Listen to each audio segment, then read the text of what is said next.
Ok, quiero que empecemos hablando esta noche de Fire, el documental de Netflix. ¿Quiénes lo vieron? Levanten la mano, ¿quiénes lo vieron? Uy, muy poca gente. Si no lo has visto, tienes que ir a verlo. Tienes que ir a verlo para que sepas que está en el imaginario colectivo de la generación de hoy. Tienes que ir a verlo. Para ponerlo en un contexto, muy poca gente lo vio. Van a ver ahí en pantalla un video promocional acerca de una fiesta que se iba a realizar. Vamos a verlo. Is something that's hard to put into words. All these things that may seem big and impossible are not. It gives people that type of energy, that type of power.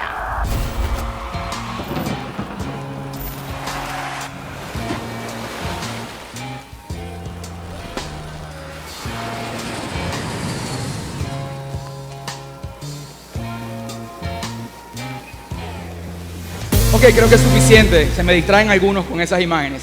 Ok, este festival Fire, ¿verdad? Este documental acerca de Fire no es más que un programa que tiene por objeto exponer un fenómeno sociológico de nuestra época. Y este fenómeno sociológico es que nosotros somos altamente influenciables, somos altamente seducibles por las realidades aparentes de las redes sociales. En un tono sarcástico, el documental muestra cómo tú y yo hoy nos relacionamos con el mundo actual de Internet. Y muestra cómo tú y yo podemos ser arrastrados a donde no queremos ir por una percepción distorsionada de la realidad a partir de las redes sociales. Para explicarles un poco a qué se trata los que no lo han visto, para explicarles un poco, un grupo de personas, es más, miles de personas, pagaron mucho dinero por acceder a la fiesta quizás más exclusiva que se iba a realizar en los últimos tiempos. Te ofrecían que ibas a llegar ahí en un jet privado. Óyeme bien, te ofrecían que ibas a comer comida india de la mejor calidad. Te ofrecían además que esta gran fiesta se iba a hacer en una isla privada que algún día fue de Pablo Escobar, la isla que ves ahí en pantalla. Te decían que iban a estar los mejores artistas. Fue promocionada la fiesta por los influencers de moda. Fue promocionada por modelos. Iban a estar la farándula mundial en esa fiesta. Y si tú hacías parte de la generación de hoy, tú tenías que estar ahí porque te ibas a perder un evento épico en la historia de las fiestas a nivel mundial. Resulta que todas estas personas fueron engañadas. Lo único bueno que ocurrió, o lo único bueno de toda esta fiesta, fueron esas imágenes promocionales, fueron esos videos. Fueron tan buenos los videos, fueron tan buenos las pautas que se hicieron de estos videos, que lograron vender la boletería en 48 horas. No solo la vendieron en 48 horas, sino que hubo personas que pagaron $200,000 por la entrada. ¿Sabes por qué $200,000? Porque iban a estar en unas villas de lujo. Y además, estas personas que pagaban los $200,000 iban a tener un servicio de transporte absolutamente fantástico. Iban a llegar en avión privado. Entonces, resulta que una mezcla entre la inexperiencia de los organizadores, entre la ambición de los organizadores y un poco de patología de quien dirigía todo esto, terminó en un caos. Quiero que veas un poco las cabañas de lujo como terminaron siendo.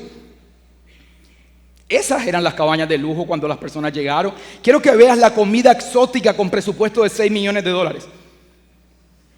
Quiero que veas el ingreso en jet privado. Los llevaron en un bus escolar. Quiero que veas la super isla de Pablo Escobar. Muestren un poco las imágenes. Ni siquiera se tomaron el trabajo, óyeme bien, de cancelar la fiesta. Faltando unos días, ellos sabían que no lo iban a lograr y ni siquiera se tomaron el trabajo de cancelar la fiesta. Todas estas personas, estoy hablando de miles de personas, llegaron a la isla y ni siquiera tenían dónde dormir. Aparte que los organizadores, bien de malas, un día antes les cayó un aguacero tenaz y todas esas carpas se mojaron. Y sabes, llegaron estas personas y quedaron atrapadas en la isla y no pudieron salir. Y esto no muestra más ¿cómo puedes tú pagar $200,000 sin averiguar quién es el organizador de la fiesta? ¿Cuántas veces se había hecho esta fiesta? ¿Quién estaba detrás de esto? Sencillamente somos seducidos por lo que ven nuestros ojos al punto que actuamos de una forma irracional. Y esto no es nuevo a partir de las redes sociales. Desde hace más de 15 años el neuromarketing ha venido demostrando que la mayoría de nuestras decisiones son por impulso. Las grandes superficies han sido entrenadas para poder arrastrarnos a comprar lo que tú y yo no queremos comprar. Ellos saben cómo colocar las luces de manera que tú seas arrastrado a comprar. Ellos saben qué colores ubicar. Ellos saben qué aroma ubicar, porque si logran seducir tus sentidos, tú vas a ser arrastrado. ¿Alguien ha escuchado hablar de las neuronas espejo aquí?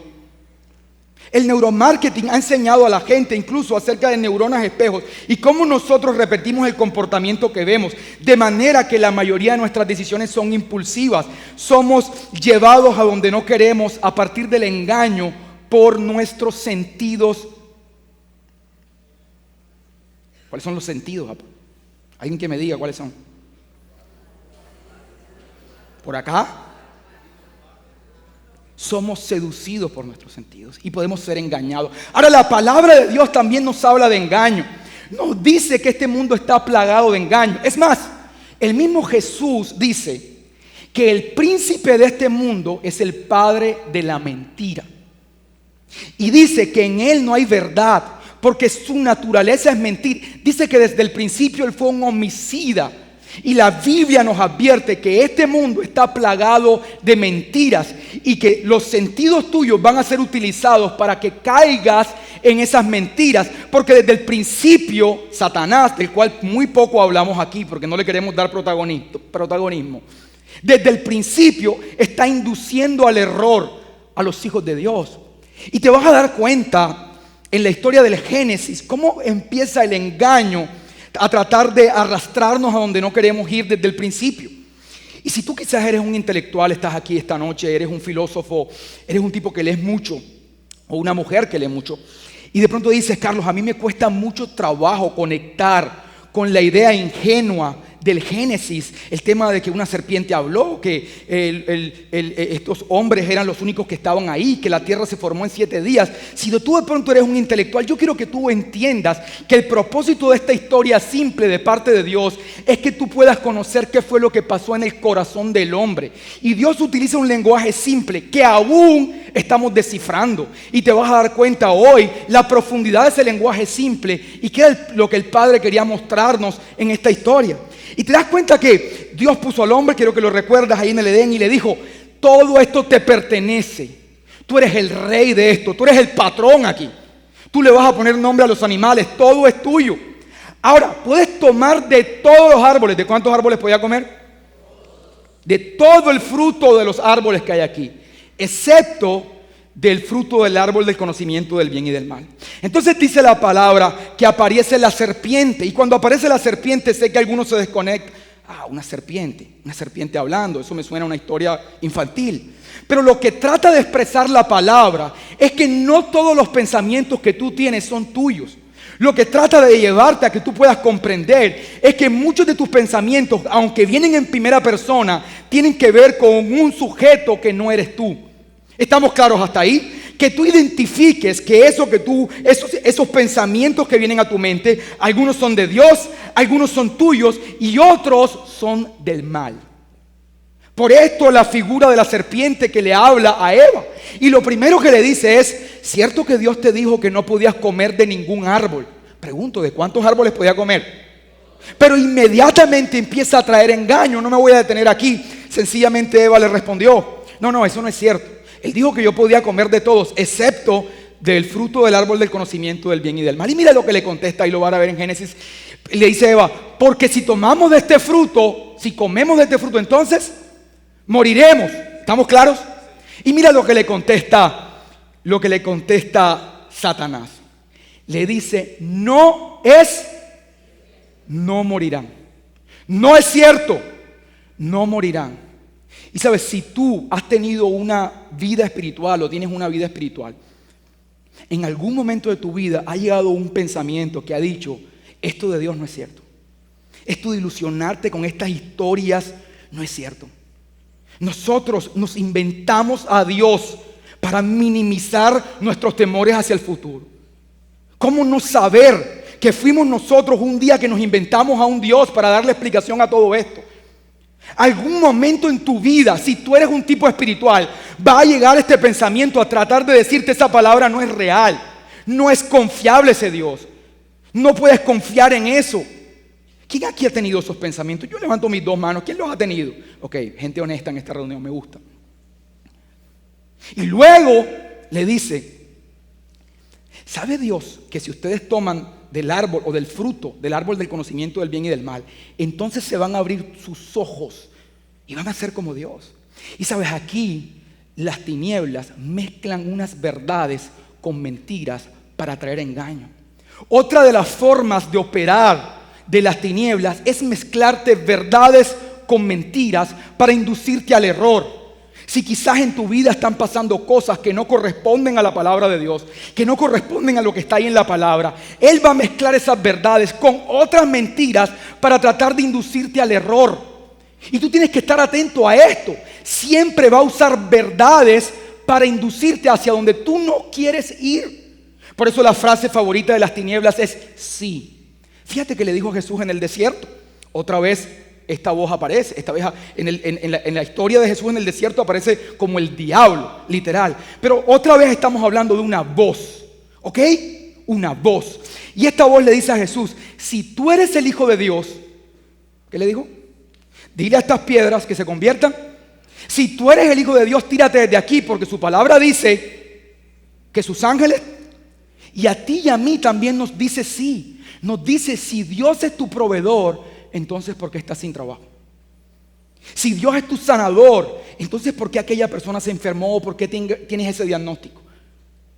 Si Dios es tu protector, ¿por qué ocurrió aquella situación? Utiliza la palabra sí para traer algunas cosas que están dentro de tus verdades, confundirlas con mentiras y llevarte al engaño. Finalmente le dijo esto a Eva. Le dijo, no es cierto. ¿Sabe que Dios, que si tú tomas de eso, entonces se abrirán tus ojos? Sí era cierto que se iban a abrir sus ojos. Ahora, Eva toma de este fruto porque fue seducida por sus ojos. Dice que entonces el fruto le fue agradable para comer. Le fue agradable porque iba a obtener de él sabiduría. Y cuando tomó de este fruto, luego fue y se lo llevó al hombre. Ambos comieron y sus ojos se abrieron. Oye, ¿cómo se llama la temporada de este año? ¿Cómo sabemos que no se nos están abriendo los ojos igual que a ellos? Te lo voy a explicar hoy. Dice, sus ojos se abrieron. Y cuando sus ojos se abrieron, lo primero que se dieron cuenta es que estaban desnudos. Y por primera vez aparece en la Biblia la palabra temor. Por primera vez aparece la palabra temor. Escúchame, este Adán se sentía vulnerable, se sentía inferior. Este Adán ahora se sentía no como el patrón, no como el rey, no como el sujeto que estaba a cargo, sino como un ser inferior que tenía vergüenza de sí mismo y se sentía vulnerable. Ya él sentía que él había sido creado para gobernar todo. Él sentía que todo eso ahora representaba una amenaza para él. Él dejó de verse como Dios lo veía. Y quiero que tengas en cuenta esto, quiero que prestes atención. El sentimiento de Adán no era un sentimiento de remordimiento por haberle fallado a Dios. No era, ay, yo comí del frutico, me siento mal porque no le hice caso a Dios. ¿Estamos claros? Ese no era el problema. El problema era que sus ojos estaban viendo una realidad diferente a la que Dios veía. Él ahora estaba viendo las cosas desde otra perspectiva. Las estaba viendo diferente. Él se sentía desnudo, se sentía vulnerable, se sentía inferior. Y este sentimiento hoy afecta a toda la humanidad. Este mismo sentimiento que Adán tuvo en ese momento. Sentirse inferior, sentirse vulnerable, sentirse desprotegido. Y Adán inmediatamente corrió y se puso unas hojas para cubrirse. Y la humanidad también ha buscado cómo cubrirse. Por ejemplo, ¿cómo tratan de cubrirse? Alguien que me diga. ¿Con dinero? ¿Con posiciones sociales? ¿Con poder? ¿Con títulos universitarios? Muy de moda ahora con ingreso pasivo. ¿Influencia? ¿Seguros? Todo tipo de cosas a nivel de estatus social para tratar de ponerte por encima de las demás personas. La mayoría de la gente en el mundo invierte su vida para obtener posición social. Pasan toda la vida comprando de un apartamento a otro más caro, porque cada vez que pasan a otro, ellos tratan de saciar su sentimiento de inferioridad y pasan toda la vida pagando deudas solo para sentirse mejor. Y de la misma manera, este sentimiento de vergüenza y de culpa tratan de saciarlo con la religión, cumpliendo normas, haciendo lo que haya que hacer para dejar de sentirte mal. Al igual que ellos, cubriéndose con hojas, pero no había protección en estas hojas. De hecho, se escondieron en los árboles. Y escúchame, nosotros creemos que esta historia fue diferente. De hecho, nos las vendieron diferente. Y quiero que lo pienses por un momento. Siempre nos dijeron que la situación de Adán vino a estar complicada cuando Dios apareció como un perro rabioso en escena, castigándolo por todo lo que había hecho. ¿Es o no es? Adán estaba bien, tomó el frutico y ahora aparece este perro rabioso molesto porque él tomó el frutico a maldecirlo con toda clase de maldición. No fue así. Dios no había aparecido en escena y ya Adán estaba mirando las cosas desde una perspectiva distinta. En el día séptimo Dios descansó y dijo: todo lo que he creado es altamente bueno, y eso incluía a Adán desnudo. ¿Estamos claros? Si tú traes a mis hijos pequeños aquí y yo les digo que se desnuden, ellos no tienen problema en desnudarse y desfilar por todo esto. De hecho, son medio desnudistas. Siempre que hay visita en la casa, ellos salen desnudos. Pero si yo te digo a ti que te desnudes y que camines por aquí, a menos de que tú estés mal de la cabeza, porque yo nunca me gusta hacer juicios a priori, porque aparece alguien, yo lo hago y me hace quedar mal. Claro, tienes un problema mental. La diferencia entre los niños y nosotros, estos niños están en un estado de inocencia. ¿Estamos claros? Y esa inocencia era la condición que tenía Adán en ese momento. Entonces, óyeme bien, el problema no solo fue la transgresión. Siempre hemos creído que el problema fue la transgresión. El problema es la naturaleza. De hecho, cuando aparece Dios en escena, Él aparece a cubrirlos. Obvio, antes de cubrirlos les dice: lo que hicieron tiene estas consecuencias. Pero Él viene como un padre a cubrirlo. Y lo primero que le dice a Adán es: ¿quién te dijo que estabas? Es decir, Adán, esa voz no viene de mí. Estás escuchando una voz que no viene de mí. Pero el sistema religioso ha distorsionado esta historia. Ya Adán estaba en problemas antes de que Dios apareciera. El problema no es la infracción. Siempre han hecho que nosotros miremos, escúchame bien, los pecados como el problema. Y los problemas no son los pecados, los problemas es el pecado. ¿Sí me hago entender? No son los pecados son la consecuencia de esta manera en la que el hombre se relaciona con el mundo. Es la naturaleza el problema. ¿Estamos claros hasta ahí? ¿Sí me estoy haciendo entender? Entonces, ¿qué fue lo que hizo que Adán mirara la vida de una forma distinta? ¿Qué significa? Porque eso lo has leído 1000 veces. ¿Qué significa que se abrieron sus ojos? ¿Qué era lo que él veía? Ya no veía colores, veía blanco y negro. ¿Qué significa que se abrieron sus ojos? ¿Cuál era la diferencia? Te lo quiero explicar esta noche y quiero que venga por favor Adán aquí a la tarima.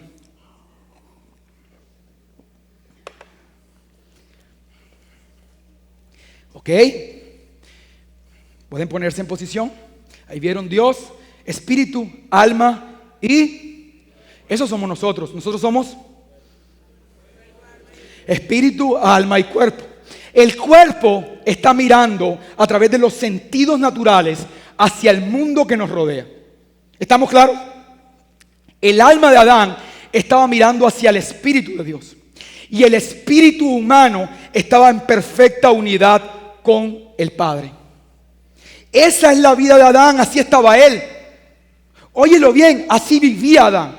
Así él podía no sentirse vulnerable, así él podía relacionarse con el entorno bien. De esta manera él se sentía el rey. De esta manera él podía gobernar. ¿Estamos claros? De esta manera se gobierna.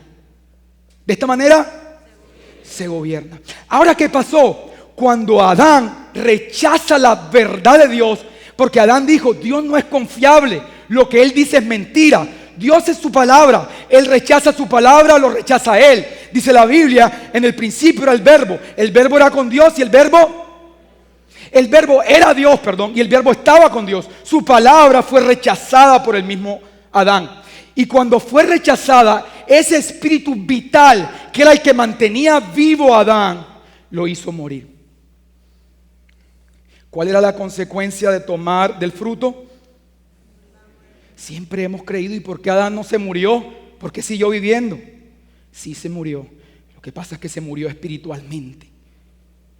Entonces, cuando Adán muere espiritualmente, óyeme bien, el alma ya no puede mirar hacia un espíritu que está caído. El alma voltea y ahora mira en dirección a los sentidos. Todo lo que el alma cree, escúchame, ahora viene percibido por los sentidos. ¿Qué es bueno? ¿Qué es malo? ¿Qué es verdad? ¿Qué es mentira? ¿Qué es peligroso? ¿Qué es seguro? Ahora va a ser discernido solo a través de los sentidos. ¿Estamos claros? Esta es la condición del hombre natural. Por eso 1 Corintios dice que el hombre natural, lo vas a ver en pantalla, no puede percibir las cosas del Espíritu, porque para él son locura. Escúchame, esta es la razón por la que en Living Room nosotros no pretendemos que el hombre natural viva o lo obliguemos a que viva dentro de nuestros estándares morales. ¿Por qué, amigo? Porque la gente no puede tomar, este tipo de hombre no puede tomar buenas decisiones. No es que no quiera, es que no puede. ¿Estamos claros? Por eso era que Jesús veía al pecador como una víctima. Por eso el problema del pecado no se resuelve dejando de pecar. El problema del pecado se resuelve naciendo de nuevo. ¿Estamos claros? Por eso nosotros no somos pecadores por elección, somos pecadores por naturaleza. ¿Estás viendo la diferencia? ¿Me estoy haciendo entender? Los veo muy callados. Ahora bien, entonces, ¿qué va a venir a ser la salvación? ¿Alguien que me diga? ¿Qué es la salvación? No, pero con confianza. Exactamente, la salvación es nacer de nuevo. Por eso Jesús le dijo a Nicodemo: ¿quieres entrar en el reino de los cielos? Necesitas nacer de nuevo. Nicodemo le dice: ¿cómo así? ¿Me tengo que volver a meter en la barriga de mi mamá? No. Necesitas nacer de nuevo. ¿Cómo naces de nuevo? Si tú aceptas que Jesús murió por ti, lo confiesas como tu Salvador y reconoces que Él murió y resucitó, tú vas a nacer de nuevo. Si no lo has hecho, te invito a que lo hagas hoy. Solo lo único que tienes que hacer, por eso este evangelio es escandaloso. Por eso Pablo decía: no me avergüenzo del evangelio. Algunos creen que eso significa no me avergüenzo de ser evangélico. No tiene nada que ver. No me avergüenzo del evangelio, es que este evangelio es escandaloso. Lo único que tienes que hacer para nacer de nuevo es... Todo el mundo dijo algo diferente. Yo llevo horas aquí explicando y todo el mundo dijo algo diferente. Es creer. ¿Ok? Cuando tú crees en Jesús, entonces tu espíritu nace de nuevo arriba. Y cuando tu espíritu nace de nuevo, vas a ver ahí en 1 Corintios, el que ha aceptado a Dios, uno es con Él. Viene Dios nuevamente y vuelve y te toma de la mano. Esa es tu condición y la mía. Dale un aplauso a Dios, porque así estás tú y yo hoy.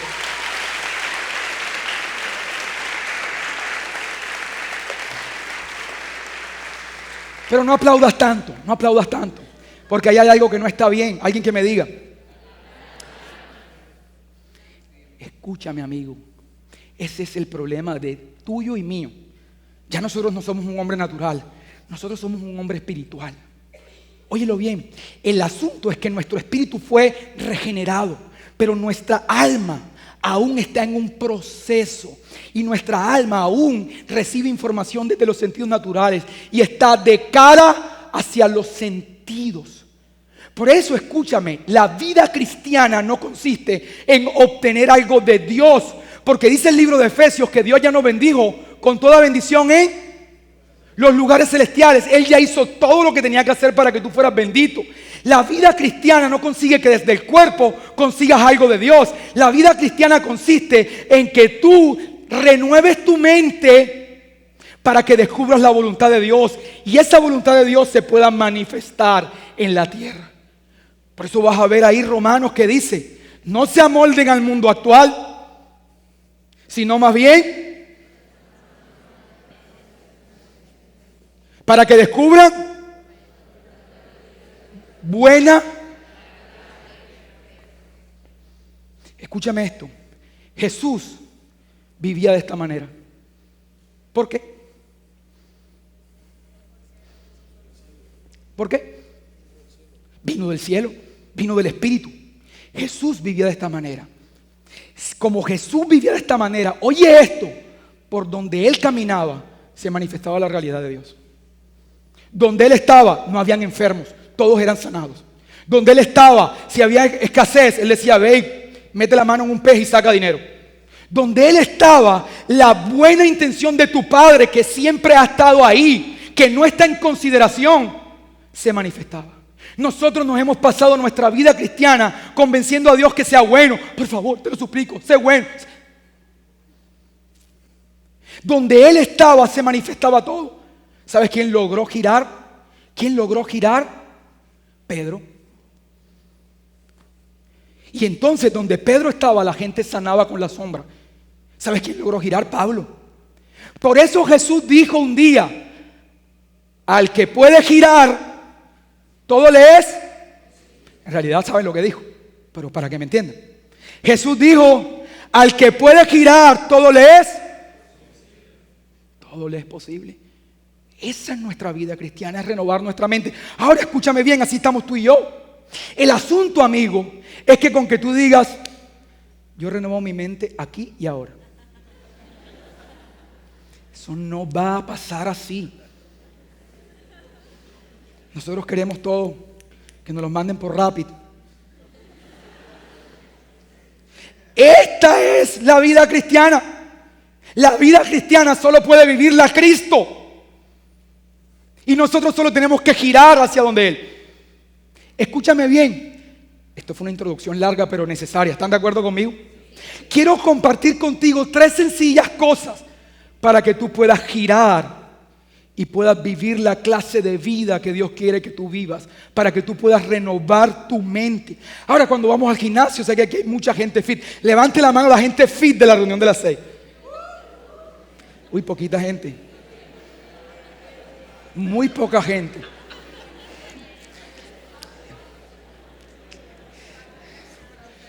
¿Qué nos dicen? ¿Qué nos dicen cuando alguien te dice: tú quieres obtener resultados? Tienes que hacer 3 cosas. ¿Qué nos dice? Ahí los dejo. Alimentación, gimnasio y descanso. Siempre nos dicen lo mismo. Ojo con lo que comes, ejercicio, pero lo principal es ojo con lo que comes. Es exactamente igual para renovar tu alma. Escúchame, como tú estás en esta posición, óyeme bien, el problema es cómo estás. Como tú estás así, tú no estás en la misma posición, en este momento es del mismo contexto. Tú no estás así, en algún momento pudieras estar así, después así y después así. Pero como ahora estás así, por lo menos yo estoy así. No sé tú. Todo lo que tú alimentas tus sentidos va a informar a tu alma. Tu alma se alimenta en este momento de una forma directa de todo lo que viene por tus sentidos. Entonces tú puedes alimentar a tu alma o de la conciencia del mundo, sus problemas, sus dificultades, o puedes alimentar tu alma de las verdades eternas de Dios. Todos los días tú estás alimentando tu alma de algunas de estas 2 cosas. Por eso, escúchame, si tú te expones a un flujo constante de malas noticias, se va a socavar tu conciencia de la verdad y del favor de Dios. Y entonces no vas a vivir en dirección de las promesas y el plan de Dios, sino que vas a vivir de una forma defensiva, de una forma reactiva reactiva, tu vida se va a convertir, óyelo bien, en una atmósfera medio nostálgica que pretende que la vida consiste en sortear los problemas que se vayan presentando. Si tú eres el gerente de una compañía, si eres empresario, tú no puedes levantarte en las mañanas y empezar a resolver problemas mediáticos, invertir tus días resolviendo problemas porque pierdes visión, porque pierdes de vista la razón por la cual tú creaste esa empresa, hacia dónde vas, cuál es tu proyecto. Si te enfocas solo en los problemas mediáticos, tú no estás al frente. Y parte del engaño es que nosotros nos enfoquemos en el flujo de problemas para que nosotros tengamos una vida reactiva. Dejamos de gobernar, dejamos de ser los patrones y terminamos siendo unos administradores de segunda categoría que lo único que hacen son sortear las situaciones que se van presentando. ¿Estamos claros hasta ahí? ¿Estamos claros? Por eso nosotros, escúchame, tenemos que ser intencionados en vivir en un espíritu contrario a toda atmósfera que sea diferente al reino y a las verdades de Dios. A toda atmósfera. Escuché de Bill Johnson, un gran hombre de Dios al que admiro mucho, decir que nosotros, como iglesia, como comunidad, estamos llamados a vivir en una extraordinaria esperanza. Porque, escúchame, mantener la esperanza es una de las partes más importantes de la vida del creyente, porque finalmente tú vas a atraer aquello que estás buscando. Tú vas a atraer aquello que estás buscando. Es supremamente importante. Quiero que sepan de dónde nace este mensaje. Estaba yo en el gimnasio la semana pasada. La semana antepasada, perdón, esta semana no fui. La semana antepasada, a las 8 de la mañana llegué yo feliz a mi gimnasio. Y sabes, un amigo mío del gimnasio hace un tiempo me viene contando que tiene un familiar enfermo. Y él me dice: Carlos, tengo esta persona enferma, estoy yendo en la clínica. Pero yo te dije que nosotros teníamos que ser intencionados ¿en qué? En traer, en vivir en un espíritu contrario. Escúchame, a toda atmósfera que no sea la voluntad de Dios. Y cuando esta persona viene, yo le digo: ¿y sabes qué? Dios puede sanarla. Dios puede. Ora, busca. Y sabes, todas estas mañanas he tratado de traer ánimo cuando él me cuenta esto. Pero la semana pasada, 8 de la mañana, estoy yo haciendo pecho y me dice: Carlos, ¿tú te acuerdas la persona que te dije que estaba mal? ¿Te acuerdas? Le digo: mira cómo estaba. Y me muestra la foto de una persona sonriente. Y luego me dice: mira cómo está ahora. Cuando él me dijo mira cómo está ahora, yo sabía que me iba a mostrar una foto fuerte. Y por momentos pensé en decirle: hey, no me la muestres, no es necesario. Pero me dio pena. Me dio pena ir yo como un gimnasio corriendo del celular de él a las 8 de la mañana. No, me sentí como incómodo. Y finalmente me la mostró. La foto era tan fuerte que me hizo conectar con la grandeza del problema. Ahora, él y yo estábamos conectados con la imposibilidad de una forma voluntaria. Escúchame, ¿qué hace una persona a las 8 de la mañana con una foto de lo grandioso que es su problema dentro del celular? Parece que nos gustara alimentarnos de comida chatarra y después estar flacos. Una vez escuché a un hombre de Dios poderoso. Este hombre se han registrado grandes sanidades a través de él y a través de la obra y el ministerio de esta persona a nivel mundial. Y este hombre decía: cuando yo voy a orar por alguien, generalmente las personas bien intencionadamente empiezan a decirme: no, mira, es que tiene esto, tiene la rodilla hinchada y tiene la pierna y también la... ¡Ey, no me digas más! No necesito orar por ella desde una conciencia del problema. Necesito orar por ella desde la conciencia de la verdad de Dios. Y si me alimento de la grandeza del problema, ¿sabes qué? Voy a orar con desesperanza. Lo que voy a hacer es una oración religiosa para cumplirte. Y muchas veces hacemos oraciones para cumplir. Padre, en el nombre de Jesús. Pero no queremos nada. Porque estamos tan enfocados en el problema. Y además somos morbosos y queremos verlo. No sabiendo que alimentarnos de esta forma socava nuestra capacidad de poder comprender el reino, de poder entenderlo, de poder vivirlo. Esta semana me pasó otra cosa. Vi ahí en Instagram, alguien publicó una foto, una persona creyente publicó una foto con un amigo muy joven y puso ahí en la historia: te nos fuiste con el Señor.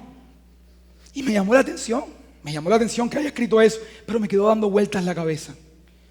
Porque joven, mis amigos creyentes, pasaron 1, 2, 3, 4, 5, 6, no sé cuántos días, y cuando me lo encuentro, adivina qué crees que es lo primero que le pregunto.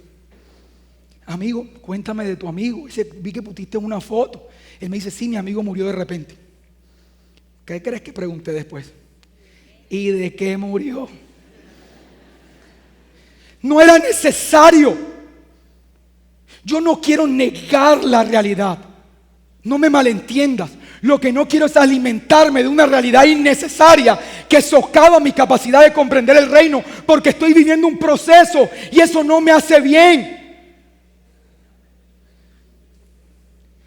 La historia que me dijo, Dios mío, ¿saben? No, es que mira, es que el muchacho estaba un día, le salió una cosita en el pie, se fue a mirar al médico, le salió en el pie, resulta que tenía un cáncer en la pierna, se le convirtió en leucemia y se murió. 10 de la mañana yo. Obviamente, ¿qué es lo que hace las tinieblas? ¿Cuáles son las dos formas de engaño?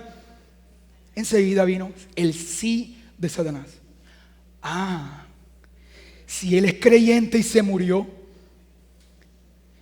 tus hijos se ven apetecibles, tu esposa. Sí. Y no hay que Dios es su sanador. Sí. Él va a tomar algunas aparentes verdades y las va a distorsionar. Ahora yo entiendo que tú y yo no podemos esconderlas. No me quiero que me malentiendas. Es que tú tienes que ser intencionado en saber en qué clima vas a vivir, porque estás en un proceso. Mira que me pasa algo curioso, y es que mis hijos, yo quiero que crezcan desde una perspectiva de reino y de gobierno, porque ellos están en un estado de inocencia. Y lo que ellos van a escuchar ahora es determinante para que ellos hacia futuro puedan saber lo que es la realidad desde su perspectiva. ¿Sabes cuál es uno de los grandes problemas de Venezuela? No es tanto Maduro. Los problemas de Venezuela es que una generación entera, porque ese problema lleva 20 años, hoy cree que así es la vida. Niños nacieron ahí que hoy tienen 20 años y que hoy creen que no pueden aspirar a más en la vida sino a eso. El problema de Dios con Israel no fue abrir el mar rojo y hacer grandes milagros. Dios lo puede hacer. El problema más grande es sacarlo de una realidad y de una mentalidad de orfandad. Una generación entera murió. El problema más grande no es los milagros que Dios puede hacer, es que tú puedas vivir desde la comprensión de quién tú eres y quién es Dios con tu vida. Y les cuento algo muy íntimo de mi casa, a mí que me gusta eso. Nosotros vivimos con mi mamá. Decidimos que mi mamá viviera con nosotros. Y mi mamá vive un poquitico así. Un poquitito. Para exagerarles un poquito. Entonces ella me dice cosas como, cuando hace muchos años nosotros teníamos problemas económicos, hace muchos años. Eso es un asunto superado por Dios. Yo no me quiero ni siquiera en el buen sentido acordar de eso, porque si yo me acuerdo de lo que yo viví, que yo no tenía, yo no sé qué, empiezo a pensar que esa era mi realidad y ni me acuerdo cómo fue que llegué acá y me voy a perder, me voy a empezar a hundir como Pedro si me enfoco en cómo fue que llegué hasta donde estoy. Quiero entender. Pero ella me dice cosas, por ejemplo, me va a pedir dinero y me dice, hijo, yo sé que tú no tienes y no puedes, pero ¿será que me puedes dar alguito? ¿Por qué me tienes que atar a la pobreza antes de pedirme algo? Por ejemplo, yo la analizo, por ponerte un ejemplo. Se riega el jugo en la mesa. Si se regó el jugo, ¿tú qué dices? Se regó el jugo. Ella dice, se regó el jugo, la mesa se va a podrir.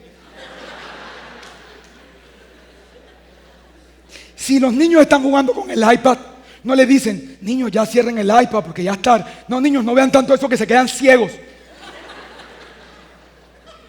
Entonces, escúchame, a ti te da risa. Es mi madre, la amo con todo el corazón. Seguramente va a ver este video y ojalá para que le sirva. Pero escúchame, yo no puedo permitir eso. Me toca decirle una y otra vez, mami, no digas eso, por favor, te lo pido. No es cierto, hijo, no es cierto que la mesa se va a podrir. Sácate eso de la cabeza. Hijo, no es cierto, no te vas a quedar ciego. Me toca estar detrás de mis hijos, mi mamá delante de ellos diciéndole barbaridades y yo diciéndole, hijo, no lo creas. Pero no puedo ser ingenuo y dejar que ellos crezcan así. Porque yo durante 37 años he lidiado con pensamientos recurrentes negativos acerca del futuro. Y yo me imagino que varios vienen de ahí. Entonces no podemos alimentarnos de una atmósfera que sea contraria al reino de Dios. Lo segundo, tienes que arrepentirte. ¿Qué es arrepentirte? La palabra arrepentimiento tiene una connotación diferente en el Nuevo Testamento. Viene de la palabra griega metanoia. La palabra griega metanoia significa cambio de opinión, significa cambio de dirección. Es decir, que tú opines diferente. Eso significa metanoia. Entonces mira cómo nosotros nos arrepentimos. Mira cómo nosotros de alguna manera enfrentamos la vida. Si hay alguna amenaza, ¿verdad?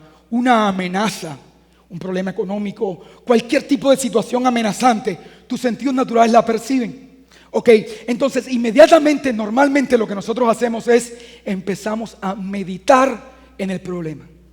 Eso se llama, se supone que aquí es donde ustedes responden, preocupación.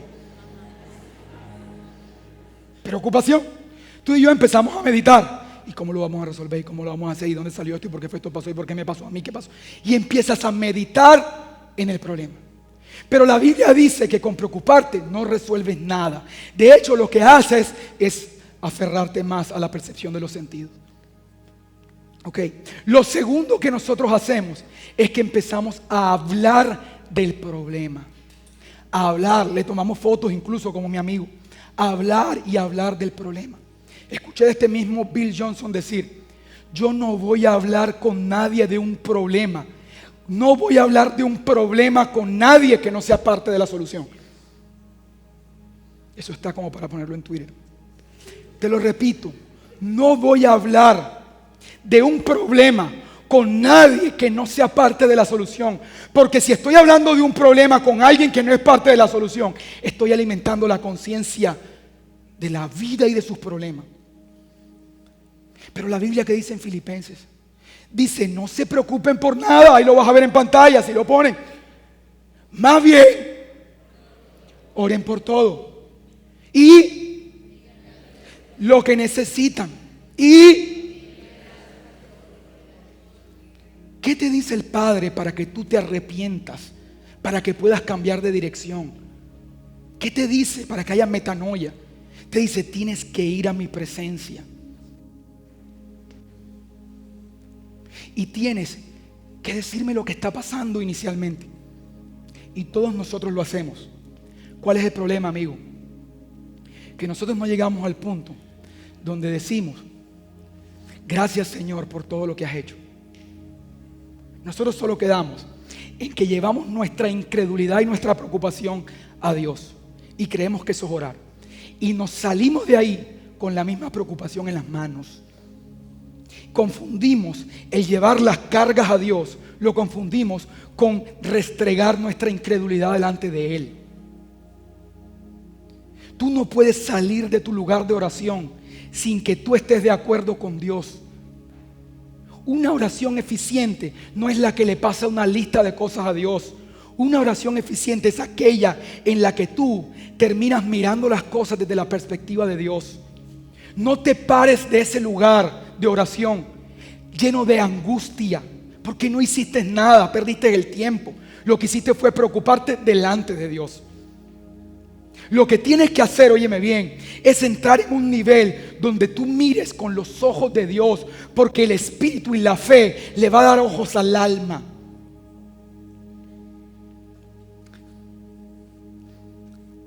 Estaba Jesús en uno de los momentos más difíciles que tenía, ahí en Getsemaní. ¿Cómo está Jesús? Así. ¿Por qué? Ahorita lo dijimos. Alguien que me diga rápido. Jesús está así. Pero es tanto el ruido externo, tanta la amenaza de Satanás, que hay una ligera deseo de girar la cabeza. Este ligero deseo se traduce en lo que la Biblia dice: y Jesús sintió una angustia de muerte. Él estaba triste, dice la Biblia, y con una angustia de muerte. Y entonces le dice a sus discípulos: ¡Ey, ey, ey! No es momento de dormir, es momento de orar, para que no entren en tentación, porque el espíritu está dispuesto. Perdón, porque el espíritu está dispuesto, pero la carne. Ya entienden qué era lo que decía Jesús. Ahora, ¿cuál era la tentación a la que se refería Jesús? La tentación a la que se refería Jesús era esta: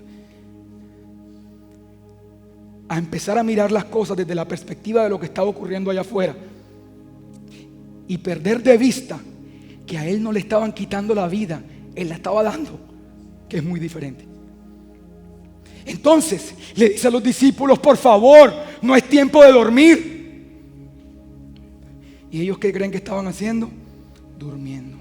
Y por segunda vez les dice: hey, mira que esto me parte el corazón. Hey, ustedes no me pueden acompañar, pidiéndoles que los acompañara el maestro. No me pueden acompañar siquiera una hora. Y Pedro roncando ahí en el piso.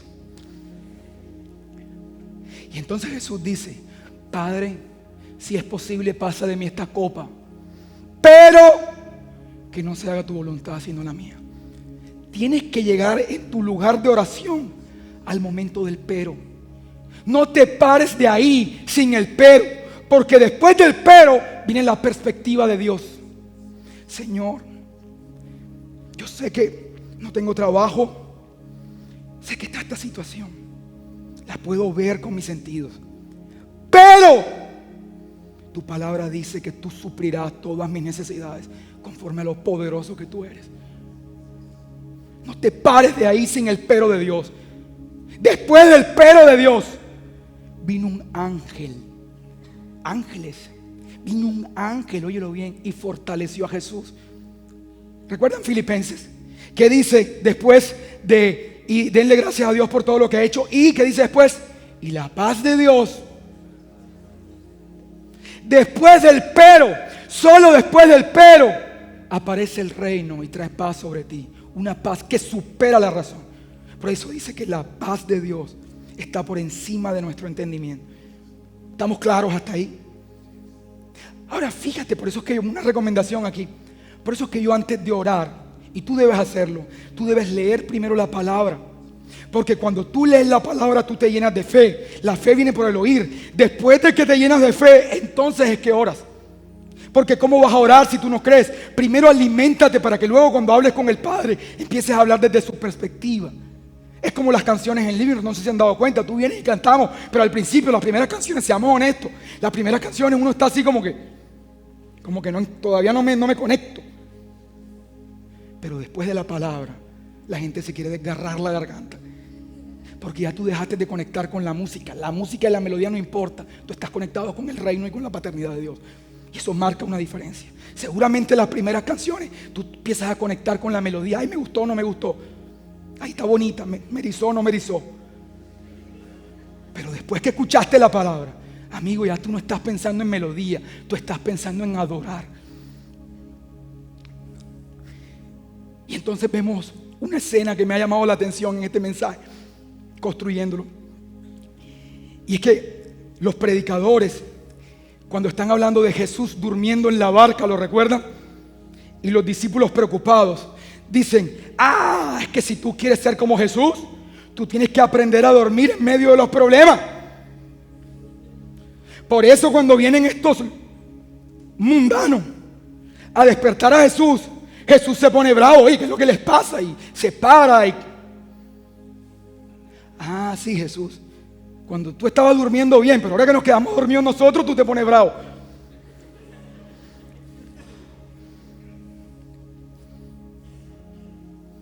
O sea, no hay manera de ganársela a Jesús. Solo Él puede dormir. Si tú lees la Biblia, esto me lo mostró el Señor, te vas a encontrar que ellos se durmieron de tanto miedo. Es decir, su sueño era por el agotamiento que le produjo, óyeme bien, la carga emocional. Hay gente que se acuesta a dormir en el literal pánico. Gente que se acuesta a dormir que se dopa con diazepam porque no soportan el peso de la vida. Ese no es el descanso de Dios. No era Jesús dormido en la barca. Jesús dormido en la barca estaba dormido en una conciencia del dominio de Dios. Ellos estaban dormidos en el momento en el que no había que dormir. Y aquí hay una lección de Dios: no te acuestes a dormir sin tener la perspectiva del cielo. Quiero terminar con esto. Todo este mensaje lo escribí en el gimnasio. Este personaje me dañó el entrenamiento, haciendo yo mi pecho chévere, y me lo dañó. Y me siento yo ahí y empiezo a escribir todo esto que estoy comunicando con ustedes. Porque cuando él me mostró esa escena de esa mujer, yo empecé a tener pensamientos negativos. Y yo escuché cuando el Padre me habló y me dijo: ¿y quién te dijo que estabas desnudo? Yo le dije: Señor, lo que pasa es que acabo de comer. ¿Y quién te dio de comer? Mi amigo. ¿Y por qué te dio de comer? Porque él se levantó comiendo. Y el Señor me dijo: arrepiéntete. ¿Qué es arrepentirse? Corre para tu casa, suspende el gimnasio ya, suspéndelo. Ya, esto es serio. Suspendí mi gimnasio, dejé todo. Eso es una relación real con Dios, en el buen sentido. No quiero hablar bien de mí. Y el Señor me dijo: vas a ir y vas a conectar con mis llagas y vas a conectar con mi sangre. Tú debes alimentarte del árbol de la vida, no del árbol del conocimiento del bien y del mal. Y llamé a mi esposa y le dije: Señor, me acaba una instrucción, suspende lo que estés haciendo, nos vemos en la casa. Llegué a la casa, saqué una botella de vino de la nevera. Las empleadas nos miró mirando medio raro. Imagínate que los dos llegamos corriendo y sacamos una botella de vino y nos encerramos en el cuarto. Dijeron: ¿quién sabe qué barbaridad van a hacer todas las 8 de la mañana? Yo nada más pensaba: que estará pensando que yo voy a hacer con el vino. ¿Quién sabe qué habrá pensado la empleada que nosotros hicimos con vino y pan a esa hora, 8 de la mañana? Y los dos nos encerramos en el cuarto. Y el Señor me dijo: quita tu mirada de lo que viste en la fotografía y ponla en la llaga de Jesús. Por su llaga fue sanado. Mi foco, Señor, yo me arrepiento de poner mi foco en la llaga que no debo ponerla. La pongo en la vida. No solo de pan vive el hombre, sino de toda palabra que sale de la boca de Dios. Yo tomo y me alimento de tu carne. Y enfoco mi mirada en esos latigazos, en ese dolor que experimentaste. Por esa llaga yo tengo derecho a sanidad. Mi familia y yo estamos sanos. Y por la sangre que derramaste en la cruz, yo tengo derecho a reinar. Mi destino es reinar en tu nombre.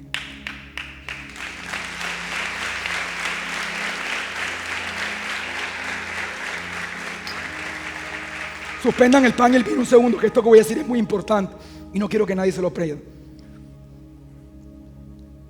Por primera vez, cuando tú tomas del pan y el vino, por primera vez, esto me lo mostró el Señor, tu cuerpo también gira hacia la verdad de Dios. Porque con tus propios sentidos, con tu tacto, con tu gusto, con tu vista, con todos tus sentidos, tú consumes la verdad de Dios. No solamente tu alma, no solamente tu espíritu, sino que ahora tu cuerpo también habrá de tocar, comer, oler y beber de lo que Jesús hizo por ti. Pero la Santa Cena la han vuelto un acto tan religioso y tan trivial. La Santa Cena debería ser algo que se hicieran los hogares, padres con hijos, haciendo que su propio cuerpo discierna la obra de Dios. Hospitales, si tienes una persona que está enferma, nosotros deberíamos hacer esto con tanta regularidad y decirle al cuerpo: ¿sabes qué, cuerpo? Hasta tú vas a comer y beber de la verdad de Dios. Y si tú viniste aquí y tienes una enfermedad, hoy tu cuerpo va a comer de la verdad de Dios. Y si tú viniste a este lugar y tienes problemas financieros, si tú viniste aquí y estás lleno de temor, si tú viniste esta noche y te sientes vulnerable, si quizás viste morir un familiar y sientes que esa es tu realidad, si tú sientes que no sabes cómo salir adelante con los obstáculos que tienes en la vida, tú vas a tomar de este vino que te recuerda que tu posición no es una posición inferior, que fuiste dejado por el Padre para reinar.